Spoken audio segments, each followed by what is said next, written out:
क्या आपका बच्चा भी सारी चीजें मुंह में डाल रहा है? जो भी मिल रहा है वही मुंह में डाल रहा है, चाहे खाने की चीज हो चाहे ना खाने की चीज हो। तो चलिए आज इसी विषय में बात कर लेते हैं कि ऐसा क्यों होता है। साथ ही रहेंगे कुछ टिप्स जिससे बच्चा ये ना करे। हेलो नमस्ते, मैं डॉक्टर अनामिका हुई, audiologist and speech language pathologist हूँ और मुझे इस फील्ड में 18 ईयर्स से भी ज्यादा हो गए हैं। तो चलिए वीडियो को शुरू करते हैं। चीजों को मुंह में डालना बहुत ही नॉर्मल बिहेवियर है जब तक बच्चा छोटा है, यानी 2 इयर्स तक है।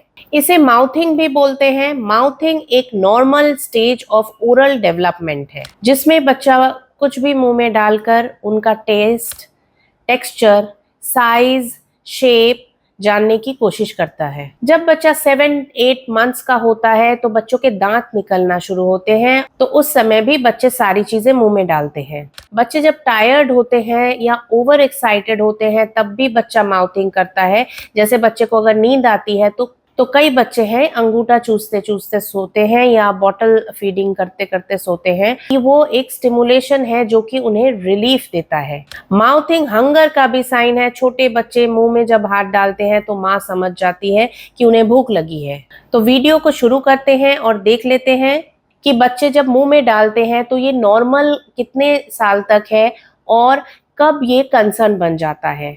जब बच्चा 2 इयर्स अबव का होता है फिर भी माउथिंग कर रहा है तो ये कंसर्न है और आज उन्हीं बच्चों के बारे में मैं बात करूंगी। ये बच्चे मना करने से भी नहीं समझते, जैसे ऑटिज्म के बच्चे, इंटेलेक्चुअल डिसेबिलिटी के बच्चे। ऑटिज्म या इंटेलेक्चुअल डिसेबिलिटी वाले बच्चों के लिए ये एक्सप्लोरेशन, मतलब ये जो चीजों को मुंह में डालना, चीजों के शेप, साइज, टेक्सचर को पहचानना, ये बहुत इंटेंस रहता है। माउथिंग उन्हें टेक्सचर, टेम्परेचर और टेस्ट समझने में मदद करती है। माउथिंग वो बच्चे करते हैं जिन्हें सेंसरी प्रोसेसिंग इश्यूज हैं। अब सेंसरी प्रोसेसिंग इश्यूज क्या है? आसान शब्दों में बोला जाए तो जिसमें ब्रेन अपने सेंसेस के इंफॉर्मेशन को ठीक से प्रोसेस नहीं कर पाती है। ये सारे सेंसेस में हो सकता है, विजन में, हियरिंग, टच, स्मेल। जैसे थोड़ी सी आवाज में ही ओवर सेंसिटिव होना, बच्चा कान पकड़ता है, बच्चा चिल्लाना शुरू करता है, चलने पे भी इधर उधर धक्का खाता है, गीली चीजों को पसंद ना करना, स्लीप इश्यूज होना। इन सब चीजों की वजह से ही बच्चे स्टिमिंग करते हैं। स्टिमिंग बिहेवियर से बच्चों को मदद मिलती है बाहरी एनवायरनमेंट से कोप अप करने के लिए, जैसे हैंड फ्लैपिंग, जैसे जंपिंग, जैसे माउथिंग। माउथिंग भी एक स्टिमिंग बिहेवियर है। कुछ बच्चे अपने मुंह से सेंसरी इनपुट लेने में कंफर्ट फील करते हैं और ये बिहेवियर उन्हें काम और फोकस्ड रहने में मदद करती है। क्या आपने देखा है कभी जब हमें स्ट्रेस होता है या हम कुछ नर्वस फील करते हैं तो हम भी मुंह में उंगली डालते हैं या पेंसिल डालते हैं, ठीक है? सेम वे बच्चे भी करते हैं जब बच्चों को स्ट्रेस होता है या बच्चों को एंजाइटी होती है। तो माउथिंग उनके लिए भी एक कोपिंग मैकेनिज्म है। जैसे कि आपने देखा होगा कि हाइपर एक्टिविटी के बच्चे या ऑटिज्म के बच्चे एक्सट्रीम टेम्परेचर में या अननोन प्लेस में या स्ट्रेंजर्स के सामने हाइपर एक्टिव हो जाते हैं क्योंकि उन्हें स्ट्रेस होता है और एंजाइटी होती है, जिनकी वजह से ये सारे स्टिमिंग बिहेवियर्स आ जाते हैं और जो कि हाइपर एक्टिविटी में तब्दील हो जाते हैं। अब बात कर लेते हैं कुछ प्रैक्टिकल टिप्स की जो आपके बच्चे के माउथिंग बिहेवियर को मैनेज करने में आपको मदद कर सके। सबसे पहले, कुछ भी करने से पहले आपको घर को सेफ्टी बनाना है।